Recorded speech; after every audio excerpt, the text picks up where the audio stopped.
Alléluia. Abba Père, nous bénissons ton saint nom et nous te donnons toute la gloire. C'est pour nous une grande joie d'être dans ta présence et de venir à toi dans la conscience de la foi que nous sommes tes enfants.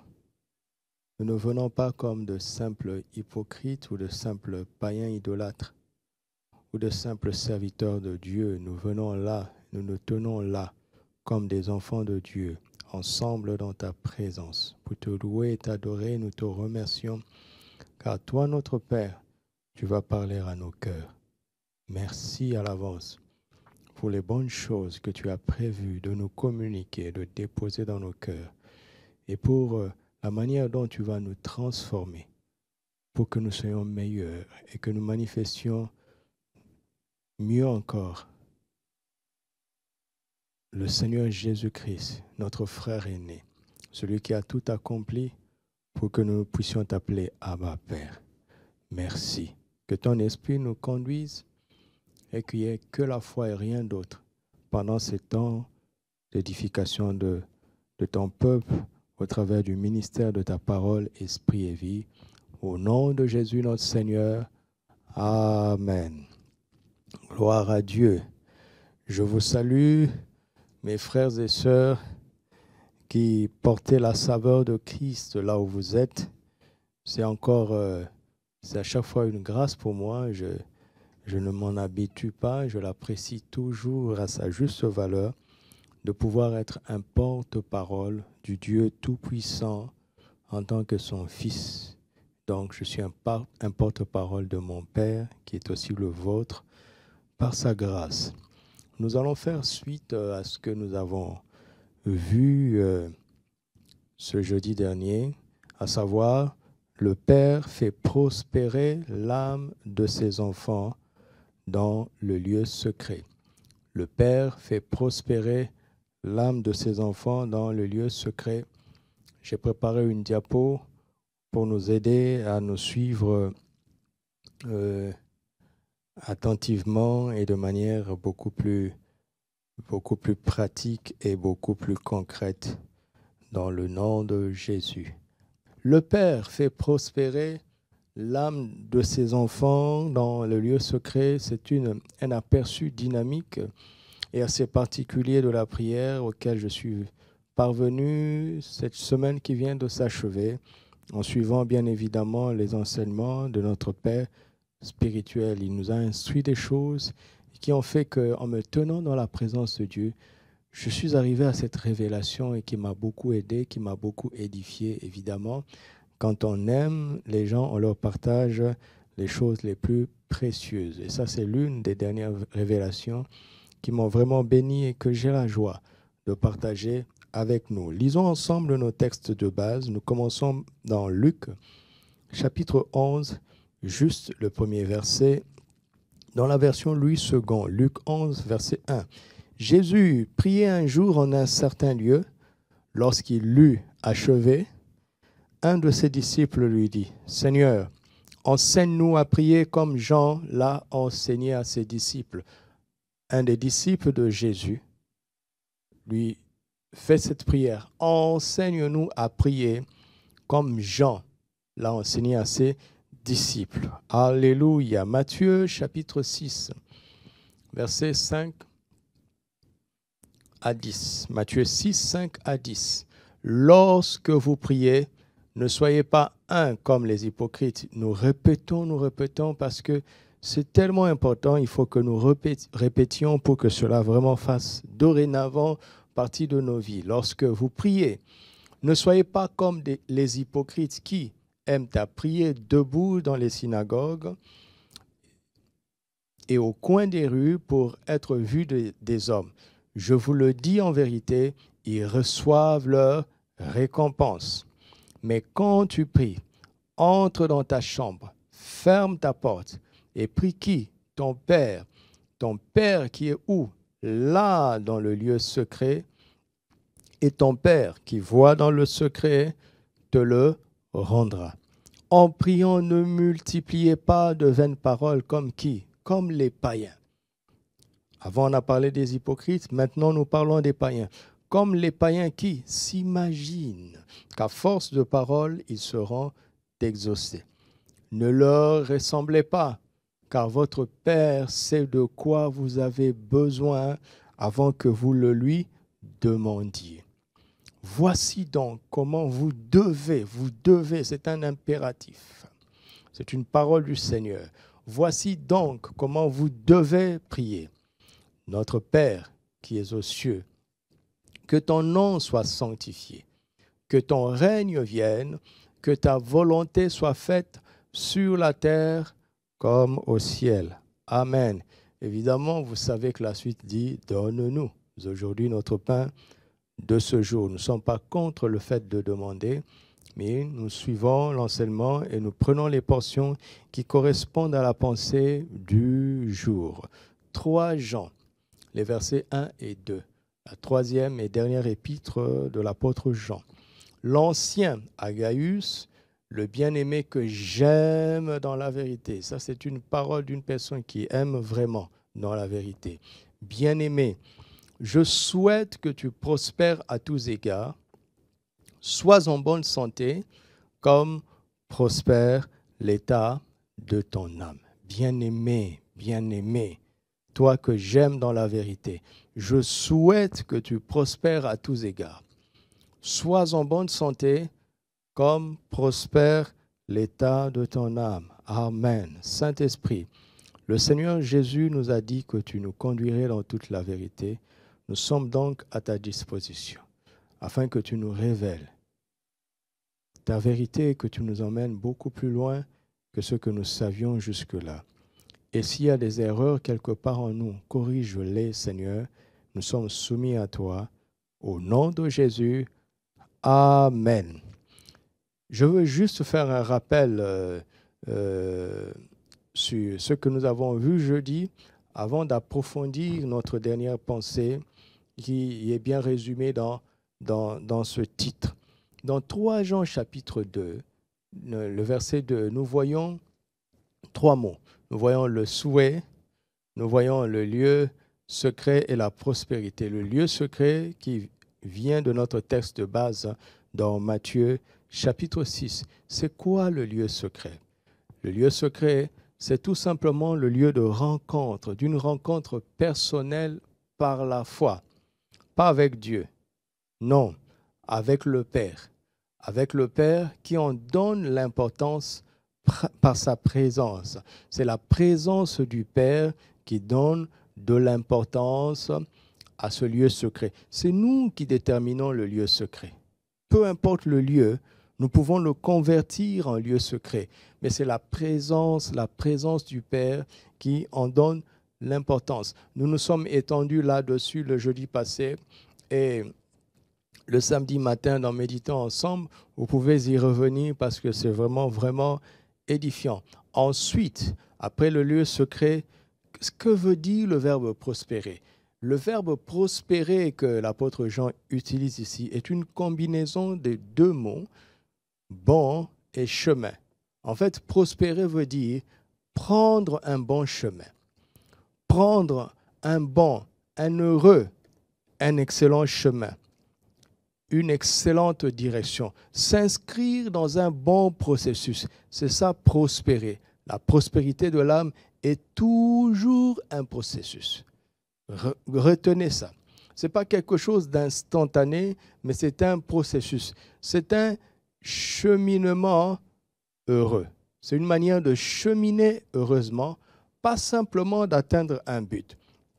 Lorsque Jéthro a conseillé Moïse et lui a dit « Si tu pratiques ces choses, vous parviendrez heureusement à destination. » Il ne suffit pas d'arriver là où vous voulez aller. Un voyage peut être périlleux, peut être difficile, douloureux, mais on est quand même arrivé. Non, ce n'est pas ça prospérer. Prospérer, c'est profiter du voyage. Avoir un voyage heureux jusqu'à l'arrivée à destination.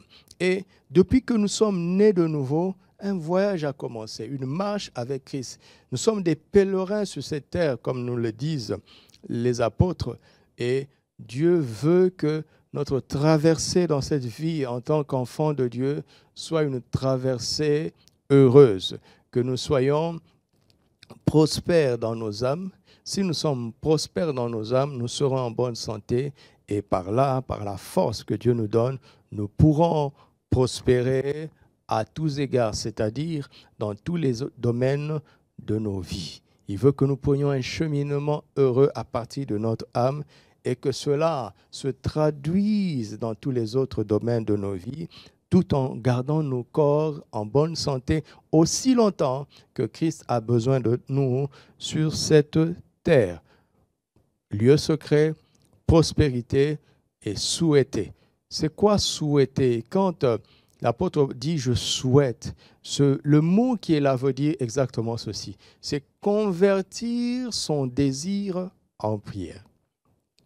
S'adressant à celui qui peut tout en faveur de celui qu'on aime dans la vérité. En fait, l'apôtre Jean est en train de dire ceci. Je vous aime tellement, je vous aime dans la vérité, je vous aime vraiment que je prie pour votre bonheur.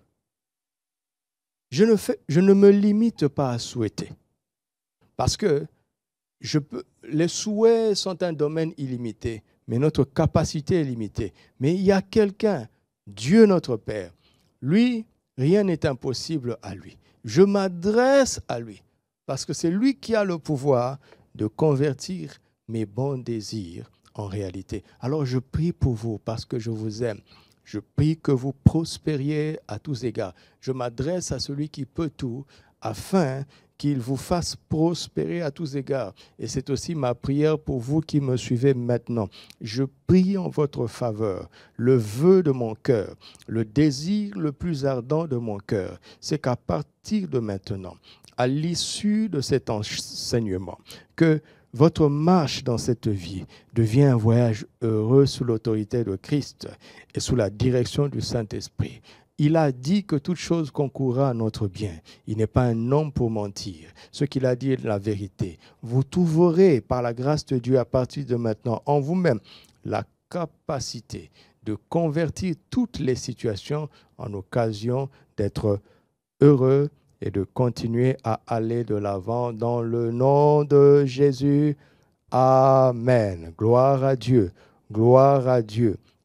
Gloire à Dieu. Alors, nous avons vu que il y a 4 identités des personnes qui s'approchent de Dieu dans la prière. Premièrement, il y a les hypocrites.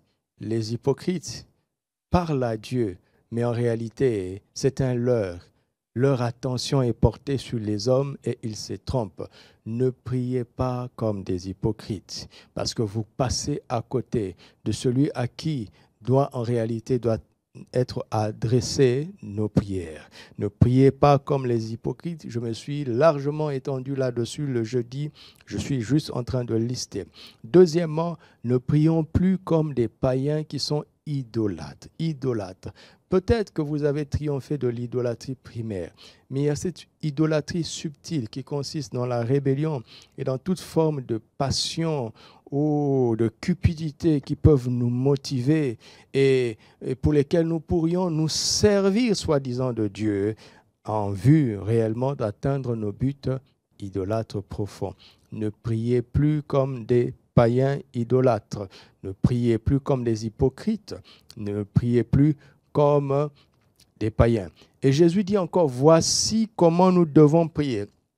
Nous ne devons pas prier comme les disciples de Jean, parce que la requête qui lui a été adressée est celle-ci. Seigneur, enseigne-nous à prier comme Jean l'a enseigné à ses disciples. Les disciples de Jean, donc, savaient prier. Mais quand ils s'approchaient de Dieu, ils s'approchaient de lui comme des simples serviteurs. Ce n'est pas le cas pour nous. Prions dorénavant comme un disciple de Jésus. Dis à ton frère, prie comme un disciple de Jésus, un disciple du Christ, pas un disciple de Jean. La différence entre un disciple de Jean et un disciple de Jésus se trouve dans l'appellation qu'il donne à Dieu. Le disciple de Jean parle à Dieu, au Dieu d'Abraham, d'Isaac et de Jacob. à Adonai, à Yahvé, à Elohim et tous les noms vrais de Dieu que nous connaissons. Sauf que le disciple de Jésus est conscient de ce Dieu-là, de tous ses noms, de sa grandeur, de sa majesté, mais à la seule différence que ce Dieu très grand est leur Père. L'Éternel est mon papa. Le Dieu Tout-Puissant est mon Père. Le Créateur est mon Père. Dieu d'amour est mon papa. Vous pensez à ce cantique, n'est-ce pas? L'Éternel est papa. Dieu Tout-Puissant est papa. Le Créateur est mon Père. Dieu d'amour est mon papa. Alléluia. Puissions-nous apprécier l'immense privilège que nous avons reçu en Christ de devenir enfants de Dieu et de nous approcher de lui, pas simplement comme le grand Dieu, le grand roi, non, comme notre Père. Alléluia. Dieu est notre Père. Dieu est notre Père. Dieu est notre Père. Voici comment vous devez prier. Lorsque vous priez, le premier mot qui doit sortir de vos bouches est celui-ci. Père. Abba, Père. Dieu est notre Père. Alléluia. Dieu est notre Père. Alléluia. Alléluia. Alors, lorsque nous nous adressons à Papa, lorsque nous nous approchons de lui par le moyen de la prière, au-delà des choses que finalement nous lui demandons, réfléchis un peu. Dieu connaît nos besoins avant que nous les lui demandions. Cela veut dire que ce que nous demandons n'est pas le plus important. Le plus important. Il a un but beaucoup plus profond. Et l'une des choses, la chose en fait essentielle que je veux partager avec nous aujourd'hui, c'est que Dieu a mis en place le moyen de la prière comme une occasion. La prière dans le lieu secret est une occasion pour Dieu de faire prospérer notre âme. Amen. Ça, c'est quelque chose que nous ne demandons pas parce que nous sommes conscients de nos besoins.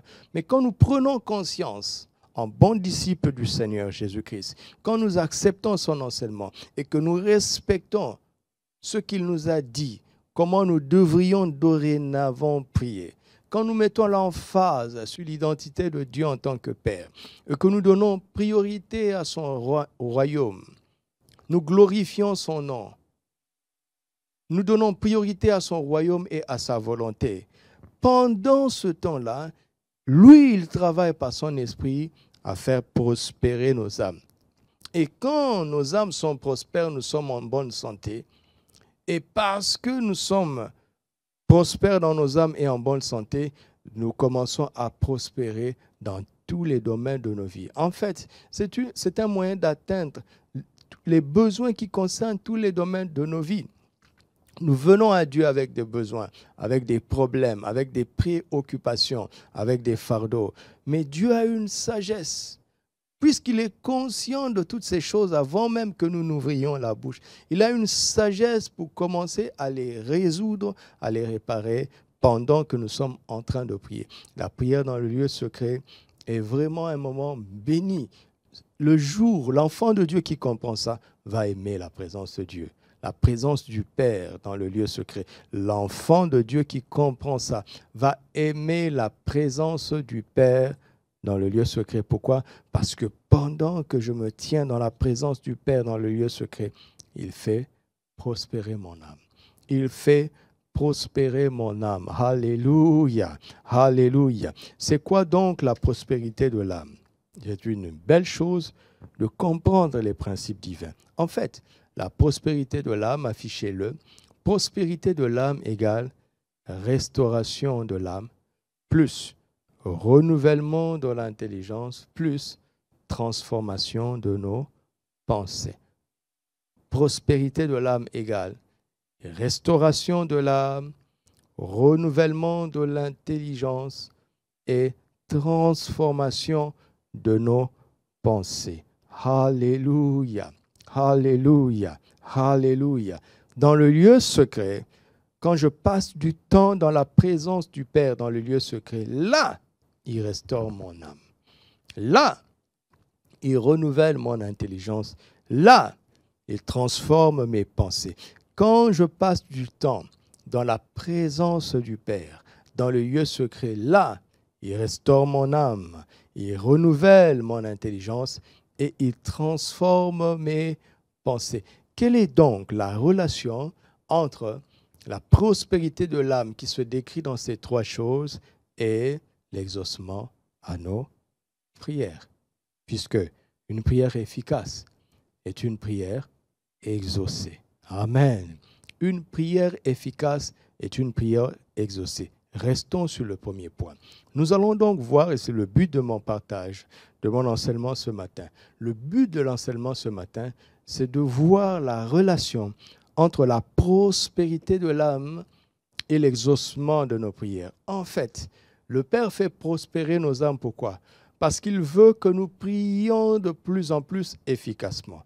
Il veut nous voir atteindre les 100% d'exaucement, comme cela a été le cas de notre grand frère, le fils aîné, jadis fils unique du Père, le Seigneur Jésus-Christ. Il a affirmé que le Père l'exauçait toujours et il n'a pas dit Dieu. Non, non, non. Il a dit, Père, je te loue de ce que tu m'exauces toujours. Alléluia. Et la différence donc entre Christ et nous se trouvait dans l'âme, dans l'état de notre âme. Et le Père fait prospérer nos âmes parce qu'il est plus désireux que nous d'exaucer nos prières. Le savez-vous? Oh, toi qui écoutes les prières, tous les hommes viendront à toi. Il aime ça, il prend plaisir à exaucer nos prières. Il prend plaisir à pourvoir à nos besoins. Il y prend profondément plaisir. Il aime ça. C'est pourquoi il n'aime pas tous les obstacles dans nos âmes qui nous empêchent de prier efficacement et qui nous empêchent de recevoir totalement ce qu'il a à nous dire. Regardons donc maintenant, c'est vraiment le but de ce partage, et je vous prie de m'écouter attentivement parce que ce sont des choses que je mets entre vos mains, à vos dispositions, pour qu'à partir d'aujourd'hui, vous commenciez à les pratiquer. Imagine si chacun d'entre nous devenait une personne qui a 100% d'exaucement. Le monde va changer. Dieu va faire beaucoup de choses au travers de nos prières. Alléluia. Et vous pourriez mieux répandre la saveur de Christ là où il vous a envoyé, déjà par le canal de la prière. Quand vous irez dans la présence du Père et vous présenterez des choses concrètes, il va vous exaucer. Vous n'avez pas l'idée de l'impact que vous pouvez avoir là où vous êtes. Et à des échelles de plus en plus grandes, si vous croyez en la prière. Alléluia. Est-ce que tu reçois ce que je suis en train de te dire? Je te prie d'ouvrir vraiment, vraiment, vraiment ton cœur et de recevoir ces choses comme des clés que tu vas commencer à mettre en pratique dès maintenant par la grâce de Dieu. Amen. Regardons le premier point, la restauration de l'âme et l'exaucement de nos prières. Lisons Jacques chapitre 4. Jacques chapitre 4, versets 1 à 3. Nous allons lire dans Louis II, puis dans la parole vivante. D'où viennent les luttes et d'où viennent les querelles parmi vous? N'est-ce pas de vos passions qui combattent dans vos membres? Vous convoitez et vous ne possédez pas. Vous êtes meurtriers et envieux et vous ne pouvez pas obtenir. Vous avez des querelles et des luttes et vous ne possédez pas parce que vous ne demandez pas. Vous demandez et vous ne recevez pas parce que vous demandez mal dans le but de satisfaire vos passions. Lisons la même portion dans la parole vivante. Quelle est donc la cause des conflits entre vous? Ne proviennent-ils pas précisément de vos passions et de vos désirs égoïstes qui combattent sans cesse en vous? Vous convoitez quantité des choses, mais vos désirs restent insatisfaits. Vous raillissez à mort, vous vous consumez en jalousie et en envie. Et pourtant, vous n'arrivez à rien. Alors, vous bataillez et vous vous disputez, mais vous n'obtenez toujours rien. Pourquoi? Parce que vous ne savez pas demander à Dieu. Ou bien, lorsque vous demandez, vous n'êtes pas exaucé. Vous voyez? Lorsque vous demandez, vous n'êtes pas exaucé. Parce que vous priez dans de mauvaises intentions. Vous ne cherchez qu'à satisfaire votre désir insatiable de plaisir. Amen. Vous voyez, il y a des choses qui bloquent soit notre vie de prière, soit notre capacité à être exaucé, à recevoir les réponses du Seigneur. Et ces choses-là, l'obstacle n'est ni dans les cieux, ni sur la terre. L'obstacle est en nous, dans les passions que nous gardons en nous-mêmes et qui donnent à nos prières une couleur négative. Pourquoi? Parce que nos intentions sont mauvaises. Et ces choses-là sont dans l'âme. La convoitise, les querelles, les luttes, les passions qui sont dans l'âme, Notre âme a été endommagée par le péché. Et le Père sait que s'il ne répare pas cela, s'il ne répare pas notre âme, nous ne pourrons pas être des enfants de Dieu efficaces dans leur vie de prière. La restauration de l'âme est donc quelque chose d'essentiel et de nécessaire. David l'avait compris, le psaume 23, regardons le psaume 23. David l'avait compris. Il dit, « L'Éternel est mon berger », la version Lu Second dit, « Je ne manquerai de rien ». Mais en réalité, il veut dire, « L'Éternel est mon berger, je ne dois manquer de rien. Je ne devrais pas manquer. Je ne devrais pas manquer. » Alors, sur le chemin de l'exaucement, sur le chemin de la satisfaction divine, voici comment l'Éternel, mon berger, s'y prend. Quelle est la première chose qu'il fait? Il me fait reposer dans de verts pâturages. Nous avons des besoins, nous avons des difficultés, nous avons des fardeaux. S'il nous exauce dans cet état, on ne fera pas grand-chose avec.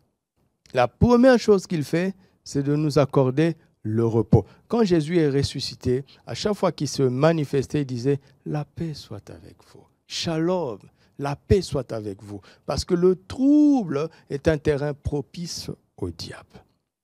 Propice au diable. Regardez les chrétiens. Ils prient beaucoup quand ils ont des difficultés et quand ils sont exaucés, ils prient peu, au moins, ou plus du tout.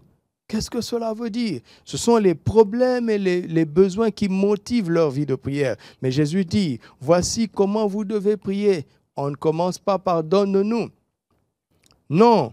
Sinon, le jour où tu es satisfait, tu as le pain, tu as tout ce qu'il faut, tu ne prieras pas. Mais il n'y a pas un jour où nous ne devons pas louer et adorer notre Père. Il n'y a pas un jour où nous ne devons pas aspirer à ce que son règne vienne et que sa volonté soit faite sur la terre comme au ciel. Tant qu'il y aura quelque chose sur la terre qui ne ressemble pas au ciel, nous aurons matière à prier. Amen. Nous aurons matière à prier. Tant que la terre ne ressemblera pas au ciel, nous aurons matière à prier, n'est-ce pas? N'est-ce pas? Alors, l'Éternel est mon berger. Son premier acte, c'est de nous faire reposer dans de verts pâturages. Ensuite, quand tu acceptes le repos, il passe à la seconde vitesse, c'est de nous diriger. La direction. Le repos, la direction, près des eaux paisibles. Ensuite, il restaure mon âme. C'est ce qu'il visait. Pourquoi? Parce qu'à l'issue de la restauration de l'âme, c'est là où il nous conduit. Amen. C'est là où il nous conduit. Car tous ceux qui sont conduits par l'Esprit sont appelés fils de Dieu. Fils de Dieu, la direction divine. Vous voyez, diriger et conduire, c'est deux choses différentes. Quand je te dirige, je suis en dehors de ton moyen de transport. Tu me demandes où tu veux aller, je dis, va tout droit, après va à gauche, après va tout droit, après va à droite. Mais je ne t'accompagne pas. Si tu as oublié mon indication à un moment donné, tu vas t'égarer. Mais celui qui conduit, il est comme un chauffeur, il est le pilote. Il prend les commandes de ta vie. Et comme il est le chemin lui-même, tu ne peux pas t'égarer parce que c'est lui qui te conduit. Il est en toi, il est dans ta vie et il te conduit. Alléluia. Là, à ce moment-là, l'enfant de Dieu devient un fils de Dieu. Quand il dit Père, il est venu dans sa présence, priant comme un enfant de Dieu. Mais la restauration de son âme va produire la maturité. Amen. Ça produit la maturité, il devient un fils. Et l'Esprit lui-même devient son pilote, son conducteur, son leader. Une telle personne ne peut pas s'égarer, elle ne peut pas se tromper, elle ne peut pas tâtonner, elle ne peut donc pas échouer. Et quand elle prie avec précision, car le Saint-Esprit sait ce qu'il y a dans le cœur du Père et lui souffle. Demande ça. Ça veut dire quoi? C'est ce que papa a déjà mis sur la table. Amen. Ne perds pas ton temps à demander ce qui n'est pas prioritaire à ses yeux. Voici ce qui est déjà disponible. Et il nous souffle. Demande cela. Demande cela. Et quand nous faisons cette prière, nous le voyons dans la suite, n'est-ce pas? Les versets 4 du psaume 23. Quand je marche dans la vallée de l'ombre de la mort, je ne crains aucun mal. Cela ne me perturbe pas. Pourquoi? Tu es avec moi. Si tu me conduis, tu ne me diriges pas. Si tu m'as dit va là-bas et que j'y vais et que je me retrouve dans une situation difficile, tu n'es pas là. Mais si tu me conduis, tu es avec moi. Si je traverse la vallée de l'ombre de la mort, tu es là. Si je traverse les eaux, elles ne me submergeront pas. Si je traverse le feu, il ne me consumera pas. Pourquoi? Parce que tu es là. Alléluia. Quand les 3 amis de Daniel étaient dans la fournaise, ils n'ont pas été consumés. Pourquoi? Parce que le 4e homme était là. Alléluia. Quand le bateau de Paul menaçait de chavirer, ils n'ont pas fait naufrage. Pourquoi? Ils ne se sont pas noyés. Pourquoi? Parce que le Seigneur était là. Est-il dans ta vie? Est-il ton conducteur? Et quand tu es conscient de cela, ton âme est apaisée, restaurée. Il n'y a plus d'agitation. Tu dresses une table devant moi, en face de mes adversaires. Vous voyez, il y avait une table qui était déjà là. Il y a des choses que le Père a déjà préparées. Et ce sont elles que nous devons aller obtenir.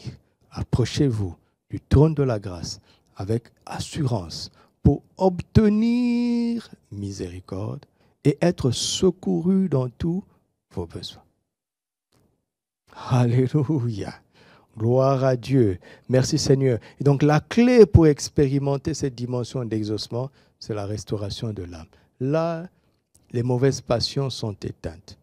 Les mauvais désirs sont éteints. Toutes ces choses charnelles, ces querelles-là, c'est inhérent aux enfants. C'est des enfantillages. Mais ceux qui sont conduits par l'Esprit de Dieu sont fils de Dieu. Ils ont atteint la maturité moyennant la restauration de leur âme. Alléluia. Gloire à Dieu, gloire à Dieu. Ainsi, quand Dieu s'occupe de ton âme, laisse-le faire, laisse-le faire. Dis à ton frère, laisse le Père restaurer ton âme. Dis-le encore à quelqu'un d'autre, laisse le Père restaurer ton âme, il sait pourquoi. Et dis-le à toi-même, je laisserai le Père restaurer mon âme. La restauration de l'âme vaut mieux que tous nos sujets de prière. C'est tellement, tellement, tellement important. Et je disais jeudi que restauration et réparation, c'est 2 choses différentes. Vous savez, lorsque quelque chose est endommagé, quand on le répare, c'est pour que cette chose continue à servir. Mais elle peut elle peut diminuer en performance. Mais la restauration, c'est de ramener la chose à son état initial. Le Père veut ramener notre âme à l'état où il était avant la chute de l'homme. Car il a créé Adam, le premier Adam était une âme vivante. Il n'y avait pas de mort dans son âme. Christ a déjà vivifié notre esprit. Vous m'entendez? Le second homme, le dernier Adam, est l'esprit vivifiant. Il a déjà vivifié notre esprit. Mais maintenant, il veut restaurer nos âmes, enlever toute zone d'ombre dans nos âmes, tout trait de la mort de nos âmes. Il veut enlever ça. Laisse le Père restaurer ton âme. Et tu vas voir une âme restaurée, ne demande pas n'importe quoi. Une âme restaurée prie forcément, je pèse bien mes mots, forcément, efficacement. Prenons l'exemple de David dans 1 Samuel chapitre 22. Je pose le principe, je le justifie dans la parole de Dieu. Après, je prends un cas pratique des gens qui l'ont expérimenté et je fais exprès de prendre que des cas de l'Ancien Testament pour que nous puissions nous dire ceci. Je veux vous rendre jaloux de la jalousie de Dieu. Si eux qui n'étaient pas des enfants de Dieu, qui n'avaient pas l'Esprit de Dieu en eux, ont pu expérimenter ces choses, nous n'avons pas de choix. Nous devrions faire infiniment mieux. Amen. Alléluia. 1 Samuel chapitre 22, versets 1 et 2. David partit de là et se sauva dans la caverne d'Adullam. Ses frères et toute la maison de son père la prirent et ils descendirent vers lui. On comprend cela. On comprend. C'est sa famille. Saül peut les détruire. Et regardez la suite.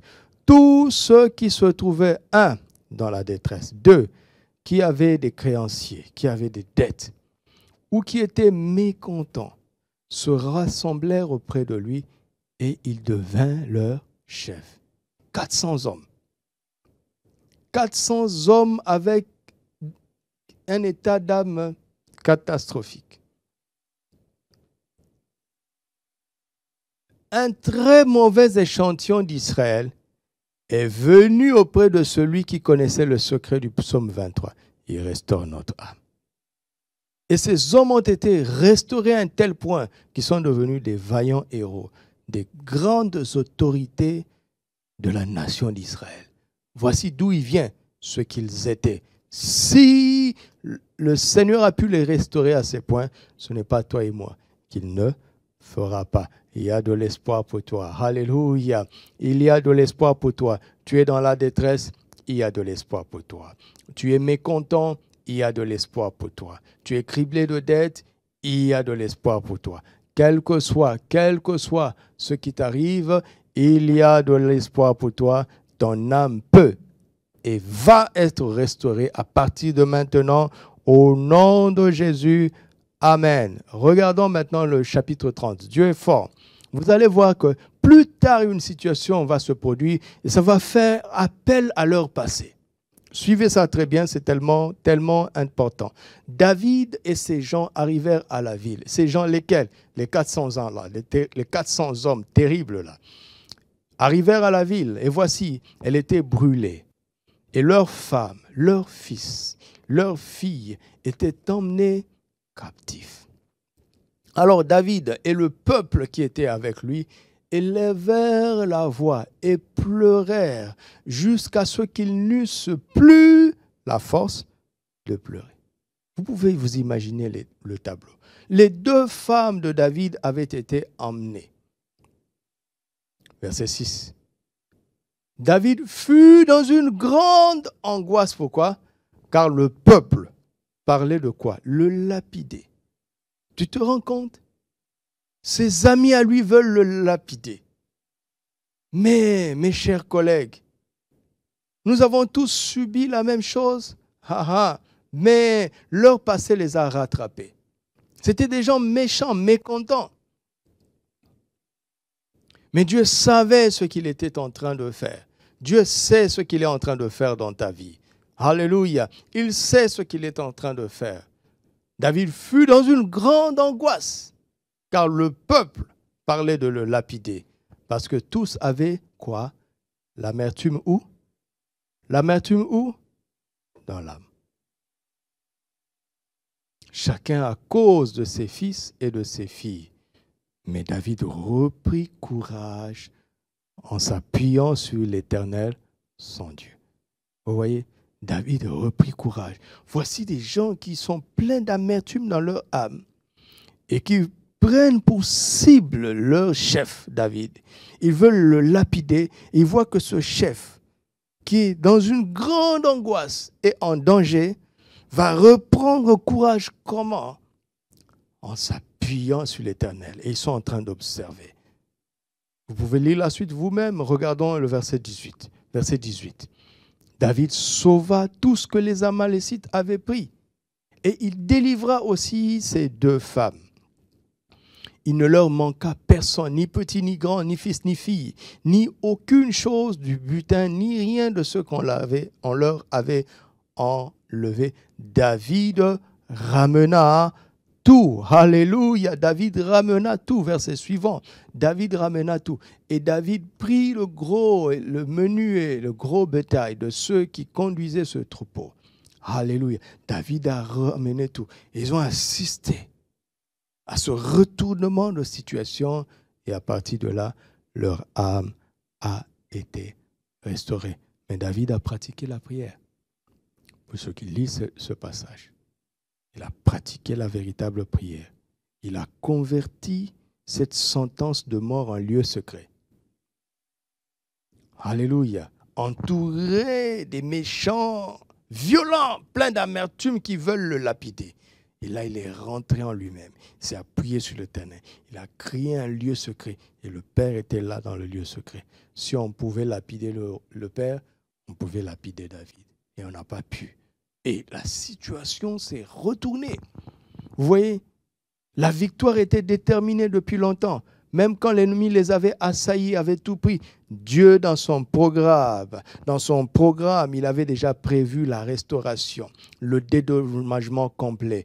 Mais combien l'âme peut nous faire passer à côté des victoires que Dieu avait déjà écrites à notre sujet? Ne laisse pas l'amertume entrer dans ton âme et te contrôler à un tel point que tu seras éloigné de l'histoire que Dieu avait écrite à ton sujet. Peu importe les circonstances. Tu m'entends? Peu importe les circonstances. Alléluia. Donc nous voyons l'intérêt de la restauration de l'âme pour expérimenter la gloire de Dieu, les victoires divines au travers de la prière. Regardons maintenant le renouvellement de l'intelligence. Le renouvellement de l'intelligence. Romains chapitre 12, versets 1 à 2. Romains chapitre 12, versets 1 à 2. Romains 12, 1 à 2. Je vous exhorte donc, frères, par les compassions de Dieu, à offrir, pas recevoir. Parce que quand nous demandons, c'est pour recevoir. Ici, c'est pour donner. À offrir à Dieu vos corps. Offrir. Hein? Prier, ce n'est pas seulement pour demander et recevoir. Prier, c'est pour offrir à Dieu ce que lui aussi il demande. À offrir vos corps comme un sacrifice vivant, saint, agréable à Dieu, ce qui sera de votre part un culte raisonnable. On ne commence pas par la requête, on commence par un culte. Ô Père qui es aux cieux, que ton nom soit sanctifié, que ton nom soit reconnu pour Dieu. Et tu peux passer des heures là-dessus, en prenant chaque nom qui a été révélé, pour la plupart des cas dans l'Ancienne Alliance, et en les méditant, et en le glorifiant, et en disant, tu es mon Père. Yahvé Jireh, et mon papa. El Shaddai, et mon papa. El Gibor, et mon papa. Yahvé Sabaoth, et mon papa. Alléluia. Et tu commences à le louer, à l'adorer, à le célébrer pour ce qu'il est et parce que il est ton Père. Et quand tu le fais, tu te rends compte que tel il est, tel nous aussi nous sommes dans ce monde. Et nous avons cette nature-là en nous. Il est le Dieu qui pourvoit, il est généreux. Moi aussi, je suis généreux. Je ne peux pas être radin. Non, non, mon papa est généreux. J'ai sa nature en moi. Alléluia. J'ai sa nature en moi. C'est le culte comme ça, que tu rends à Dieu, que ton règne vienne. Oh papa, tu es roi. Ton royaume est au-dessus de tout. Je ne me laisse pas effrayer par les royaumes passagers de ce monde, par des autorités éphémères de ce monde. Ton royaume dure à jamais. Il est établi éternellement. Il est au-dessus de tous les royaumes. Gloire à ton Saint-Nom. Que ta volonté soit faite sur la terre comme au ciel. Alors, revenons dans Romains 12. Quand nous rendons ce culte raisonnable, vous allez voir, ça débouche sur la révélation de la volonté parfaite de Dieu. Il dit, ne vous conformez pas au siècle présent, mais soyez transformés par le renouvellement de l'intelligence. Ce n'est pas un message sur le renouvellement de l'intelligence, sinon j'essaierai de développer toutes ces choses. Mais je vais sur le but. le renouvellement de l'intelligence afin que vous discerniez quelle est la volonté de Dieu. Vous voyez? Donc, c'est le renouvellement de l'intelligence qui nous permet de discerner la volonté de Dieu. Le bon, l'agréable, ce qui est parfait à ses yeux. C'est le renouvellement de l'intelligence. Où est l'intérêt maintenant du renouvellement de l'intelligence et de la prière? Premièrement, à cause de Matthieu 6, 9 et 10. La volonté de Dieu est plus importante que nos besoins. Tu m'entends? Beaucoup plus importante. D'ailleurs, la volonté de Dieu prend compte de nos besoins, toujours. Mais voici un intérêt encore plus clair. 1 Jean, chapitre 5, versets 14 à 15.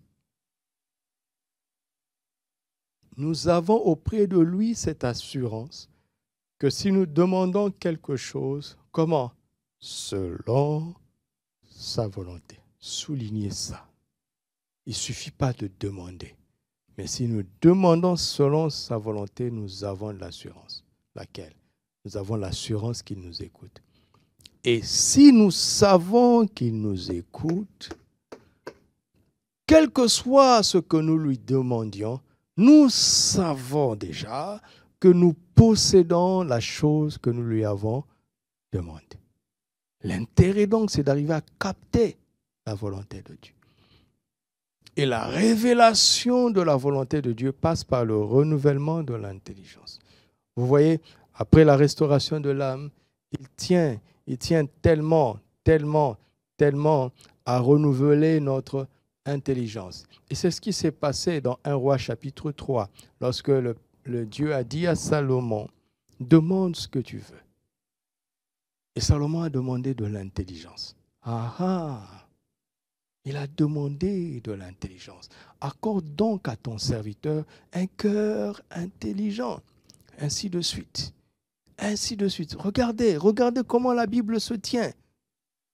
C'est l'œuvre d'une seule personne, le Saint-Esprit, qui a choisi plusieurs instruments humains comme des auteurs. Ils sont en fait des co-auteurs. Ils ont eu cette grâce-là.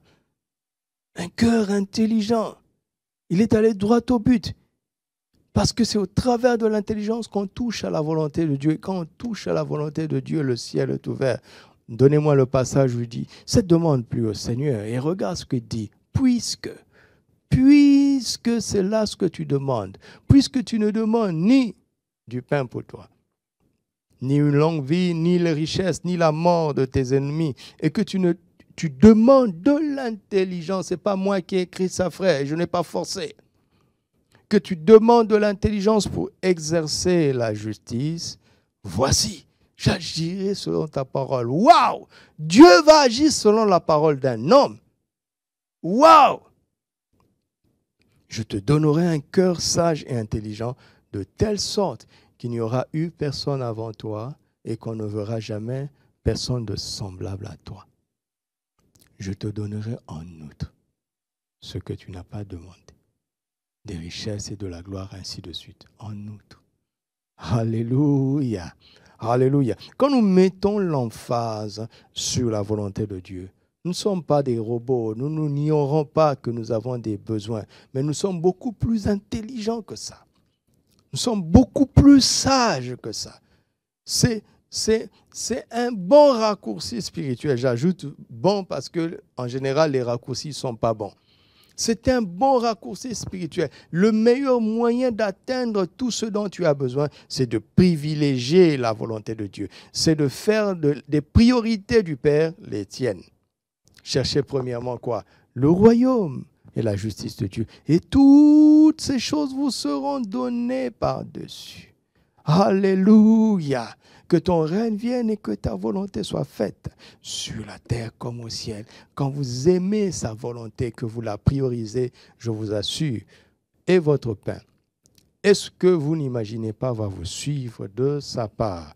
Au nom de Jésus, Amen.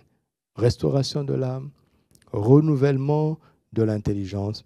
Passons au dernier point, la transformation de nos pensées. la transformation de nos pensées. Nous sommes dans Philippiens chapitre 4. Au verset 4, il commence par « Réjouissez-vous dans le Seigneur ». Je le répète, « Réjouissez-vous ». Verset 5. Que votre douceur soit connue de tous les hommes. Il n'y a plus d'amertume dans ton âme. Quand ton âme est restaurée, tu deviens une personne douce. Douce. Ne vous inquiétez de rien. C'est manquer d'intelligence. La douceur traduit la restauration de l'âme. L'inquiétude ici traduit le manque d'intelligence et Dieu veut corriger ça. Et la prière est le moyen de chasser les inquiétudes, donc de permettre le renouvellement de l'intelligence. N'est-ce pas merveilleux? Ne vous inquiétez de rien, mais en toute chose, faites connaître à Dieu vos besoins par des prières, des supplications, avec des actions de grâce. Et la paix de Dieu, le shalom de Dieu, qui surpasse toute intelligence. Vous comprenez? Ça veut dire que vous entrez dans une zone d'intelligence telle qu'elle n'est pas accessible au commun des mortels, à l'homme naturel. Et la paix de Dieu, qui surpasse toute intelligence, gardera vos cœurs et quoi? Et quoi? Vos pensées en Jésus-Christ. Regardez le verset 8. Au reste, frères, que tout ce qui est vrai, tout ce qui est honorable, tout ce qui est juste, tout ce qui est pur, tout ce qui est aimable, tout ce qui mérite l'approbation, tout ce qui est vertueux et digne de louange, soit quoi? L'objet de vos pensées en permanence. Quand tu vis dans cette zone-là, les inquiétudes deviennent étrangères pour toi. Tu ne reviens plus en arrière. La joie devient permanente parce que tu as compris que tu es en Christ. Amen. Amen. Et la prière pour toi ne se traduit plus simplement en prière, en supplication, en requête, ces choses. Ça reprend maintenant le cours de la prière tel que Christ l'a enseigné. Que ton nom soit sanctifié, papa. Oh, que ton règne vienne, papa. Que ta volonté soit faite, papa, sur la terre comme au ciel. Et dans une paix qui surpasse toute intelligence, tu demandes ce dont tu as besoin. Pas dans l'agitation, pas dans l'inquiétude. Et parce que tu pries selon sa volonté, quand tu as fini de prier, tu sais que tu es exaucé. N'est-ce pas merveilleux? N'est-ce pas merveilleux? Mais il veut emmener nos pensées là-bas. Des pensées transformées. Après avoir, au moyen de la prière, expérimenter le renouvellement de l'intelligence, il va maintenant garder nos cœurs et nos pensées en Jésus-Christ. Et nos cœurs et nos pensées étant conservées là-bas vont développer des pensées de qualité. Il y a 8 qualités dans Philippiens 4:8 là, qu'il faut saisir, dans lesquelles il faut vivre en permanence. Et quand vous vivez dans cette zone-là, quand cela devient votre style de vie, frères et sœurs, c'est tellement important. La suite va se produire. Nous sommes dans Philippiens 4. La suite va se produire, et je ne vais pas lire tout ça, jusqu'à arriver au verset 19 que nous aimons. Regardez, le verset 19 dit quoi? Et mon Dieu. Il n'a pas dit mon Dieu pourvoira. Et mon Dieu, c'est une conséquence, c'est une conclusion qui se déclenche, commence à se déclencher effectivement quand on accepte de vivre en permanence dans le style de vie de Philippiens 4:8. Et cet état de pensée va nous pousser à honorer le Seigneur, à honorer sa parole, à honorer ses serviteurs, à honorer nos frères et sœurs, à honorer, à partager, et ainsi de suite. Et Dieu, regardant tout ce que ces pensées de qualité nous poussent à faire et à produire et à vivre, il pourvoira à tous nos besoins. Pas seulement à la limite de nos besoins, non, mais selon sa richesse. Amen. Selon sa richesse. Selon sa richesse. Quand tu as besoin d'un moyen de déplacement, il va te le donner, pas selon ce que tu peux imaginer, mais selon sa richesse. Peu importe ton besoin, il va te répondre de telle sorte que l'on se dise, ah, ton Jésus est glorieux et il est absolument riche. C'est exactement ce que papa veut faire avec nous. C'est ce qu'il veut faire. Alléluia. Gloire à Dieu, gloire à Dieu. Il veut transformer nos pensées. Je prends encore un exemple de l'Ancien Testament, toujours pour exciter notre jalousie dans le bon sens du terme. Dans 1 Roi chapitre 17, Dieu va envoyer son serviteur, pas fils, serviteur Élie dans la maison d'une veuve à Sarepta. Nous sommes au verset 8, 1 Roi 17, verset 8. Alors la parole de l'Éternel lui fut adressée en ces mots. Lève-toi, va à Sarepta qui est à Sidon et demeure là. Voici, j'y ai ordonné à une femme veuve de te nourrir. Femme veuve, la société dit, oh misérable. Dieu ne pense pas comme ça à ton sujet. Il ne pense pas comme ça à ton sujet. Il te voit plutôt comme une nourricière des prophètes, une nourricière de ses serviteurs. Toi qui penses n'avoir rien, tu penses mal.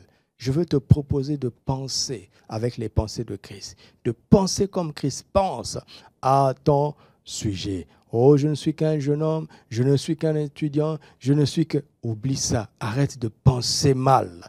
Arrête de penser mal. Que tes pensées soient transformées maintenant au nom de Jésus. Que tes pensées soient transformées par la parole, esprit et vie. Verset suivant.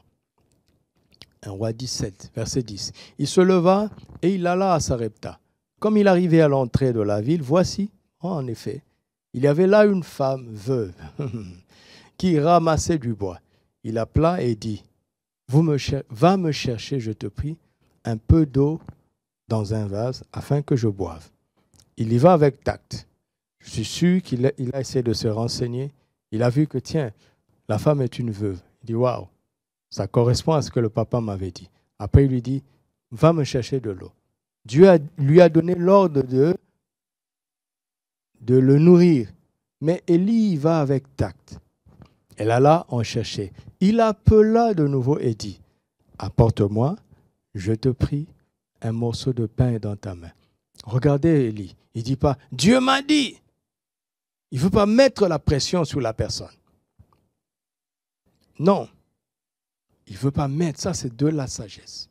Parce que Dieu a beau t'avoir dit, l'autre a une volonté. Il a une volonté. Verset 12. Et elle répondit, l'Éternel, ton Dieu est vivant. Je n'ai rien de cuit. Je n'ai qu'une poignée de farine. Voici comment elle pense, avec ce qu'elle a. Je n'ai qu'une poignée de farine dans un pot et un peu d'huile dans une cruche. Et voici, je ramasse 2 morceaux de bois, puis je rentrerai et je préparerai cela pour moi et pour mon fils. Nous mangerons, après quoi nous mourrons. À ce moment-là, le prophète comprend pourquoi Dieu l'a envoyé là-bas. En fait, Dieu ne l'a pas envoyé là-bas pour qu'il aille manger, mais pour qu'il aille sauver cette dame qui a développé des pensées de mort. Imaginez à quoi aurait ressemblé leur dernier dîner. Elle allait dire à son fils, mangeons et nous allons mourir. Parce que s'il suffisait simplement de manger, Dieu a nourri son serviteur par des corbeaux dans le torrent de Kérit. C'est là où il se rend compte que tiens, je suis plutôt là pour donner. J'ai quelque chose à donner. Ce n'est pas pour recevoir. Tu as quelque chose à donner. Il y a la vie abondante en toi. Les fleuves d'eau vive coulent de toi. Alors change de mentalité. Abandonne la mentalité de receveur. Reçois la mentalité de donneur au nom de Jésus. Change de pensée. Abandonne l'égoïsme.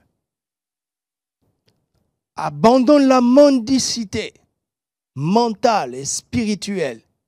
Parce que le mendiant, c'est celui qui tend la main pour recevoir. Vous travaillez pour me donner. Non, c'est à nous de donner. Alléluia. Tu es un fils de Dieu. Tu es plein de grâce. Tellement de grâce que tu peux nourrir des multitudes. Le sais-tu? Le sais-tu? Dieu avait envoyé donc Élie pour sauver cette femme et son fils de la mort. Alléluia, verset suivant.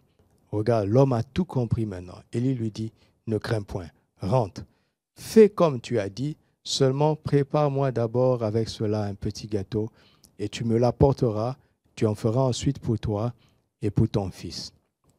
Car ainsi parle l'Éternel, le Dieu d'Israël, la farine qui est dans le pot ne manquera point, et l'huile qui est dans la cruche ne diminuera point jusqu'au jour où l'Éternel fera tomber de la pluie sur la face du sol. Maintenant, au nom de Jésus, je déclare le surnaturel dans ce qui semble peu pour toi, dans ce qui semble insuffisant pour toi. La grâce du surnaturel, je la ressens maintenant. Elle vient sur toi. Reçois-la maintenant au nom de Jésus. Au nom de Jésus, tu reçois. Ce ne sera pas spectaculaire, mais que tu finiras par te rendre compte que ce qui était peu pour toi est devenu plus qu'assez. Au nom de Jésus, continue de mettre ta foi en action et je te promets que tu me donneras des témoignages. Dans le nom de Christ Jésus, Amen. Il y a une cohérence dans la transformation de ses pensées. C'est que cette dame qui avait des pensées de mort va en être délivrée en posant un acte à un serviteur de Dieu. Exactement ce qui s'est passé dans Philippiens 4. Je viens de m'en rendre compte. Je ne m'en étais pas rendu compte quand je méditais. Parce qu'il y a une personne qui a une clé. Il dit, vous avez fait bien de prendre part à mes besoins. Et je le reçois comme un parfum de bonne odeur, c'est ce que Paul dit. Et alors il dit, et mon Dieu pourvoira. Alléluia. Ça passe par les serviteurs de Dieu, ça passe par ton prochain.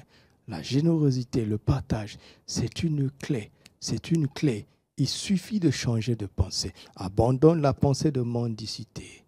Tu n'es pas pitoyable. Tu ne peux pas être pitoyable parce que tu es un fils de Dieu. Même là où vous êtes dans Paris, là, vous ne pouvez pas être pitoyable. Oh, arrêtez de vous lamenter sur votre sort. Vous avez plus qu'assez. Vous portez des fleuves de vie en vous. Amen.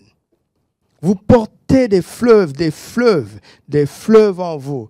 Regardez, Dieu a placé Adam dans le jardin, vous le voyez dans Genèse chapitre 2. Il a placé dans le jardin, mais un fleuve sortait du jardin et se divisait en 4 bras.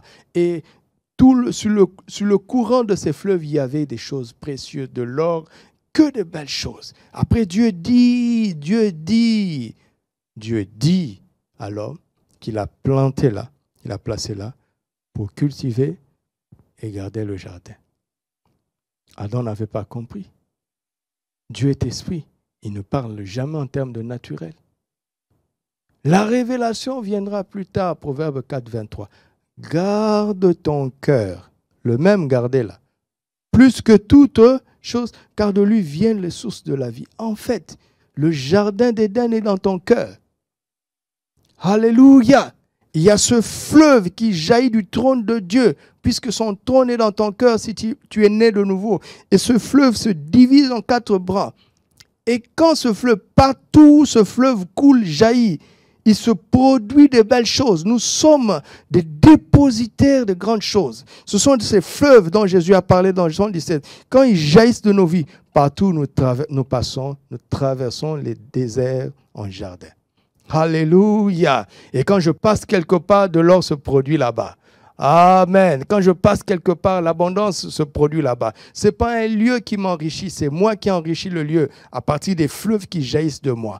Pourvu que je garde mon cœur. Et la paix de Dieu qui surpasse toute intelligence gardera quoi? Vos cœurs et vos pensées. Parce qu'il y a dans vos cœurs des pensées qui sortent comme des fleuves. Tu m'entends? Tu dois garder ce cœur-là plus que toute chose. Parce qu'il y a dans ton cœur des pensées. Mais qu'est-ce que Jésus dit dans Matthieu 15, 19? Il dit, mais d'où viennent ces choses? Matthieu 15, 19. Car c'est du cœur que viennent quoi? Premièrement, les mauvaises pensées. Et ce sont les mauvaises pensées qui produisent les meurtres, les adultères, et ainsi de suite. Des fleuves négatifs dans les cœurs des hommes, dans les cœurs de l'homme déchu. Le principe reste le même. À plus forte raison dans la nouvelle création. Des fleuves de vie, alléluia. Et ils sortent sous forme de pensée. Sous forme de pensée. Et quand tes pensées sont transformées, c'est la vie que tu communiques. C'est l'abondance que tu communiques. C'est la bénédiction que tu communiques. C'est la joie que tu communiques. La justice, la paix, la joie par le Saint-Esprit. Le royaume est en nous et se manifeste parmi nous au nom de Jésus. N'est-ce pas merveilleux? Alléluia. Gloire à Dieu. Et ainsi, quand une âme est prospère, cette âme est restaurée. Et son intelligence est renouvelée. Et ses pensées sont transformées.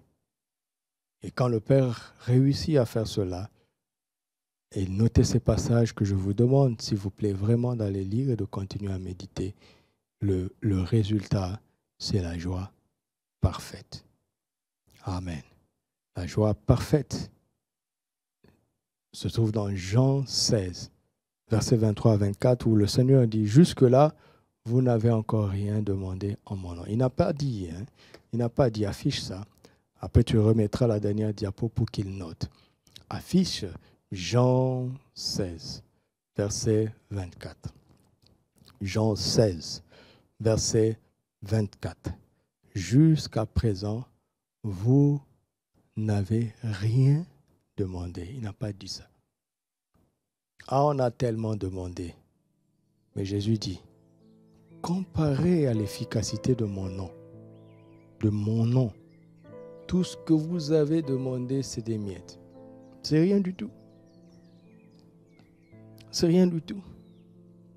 Comparé à la puissance, à l'autorité, à la richesse, à la gloire de mon nom, c'est tout ce que vous demandez. Vous utilisez mon nom pour ça? Pour rien que ça? Vous utilisez mon nom pour ne demander que ça. Mais vous n'avez pas compris la valeur de mon nom. Si vous aviez compris la valeur de mon nom, vous n'utiliseriez pas mon nom pour ça, pour si peu. Ce n'est même pas peu, c'est infiniment, infiniment, infiniment petit. C'est tellement insignifiant.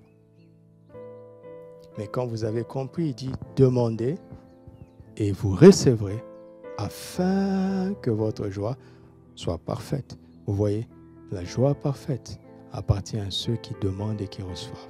Plus notre taux d'exaucement augmente, plus notre joie devient parfaite.